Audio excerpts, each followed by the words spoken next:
Morris Abraham anapaswa kupunguza pressure, kwa sababu nilivyomtazama kwenye mechi mbili ambazo amecheza, kama anatulia ni haraka sana Simba kuweza kumsahau Jean Charles Ahoua. Kama Morris Abraham anatulia vizuri, haraka sana Simba tamsahau Jean Charles Ahoua, kwa sababu moja kati ya vitu ambavyo Jean Charles anavikosa kwa Morris Abraham vinapatikana. Hizi ndio nyakati ambazo naweza nikasema kwamba Elie Mpanzu amepata mwenzio wa kucheza naye. Yaani ile speed mchezaji msawa.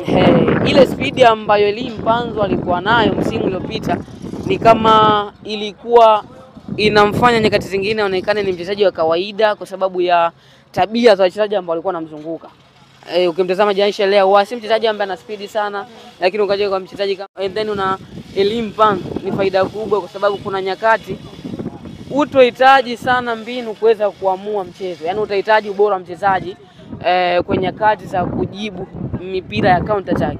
Hapa Simba imepata wachezaji sahihi. Kama unamwacha mshambuliaji mmoja kati ya watatu ambao uko nao juu, and then ukiwa unashambuliwa sasa, alafu una Elie Mpanzu and then una Morris Abraham, manake uharaka wewe kuweza kulifikia lango la timu pinzani uko 100% kutokana na speed ya wachezaji, lakini pia ubora ambao uko nao kuweza kukota mipira.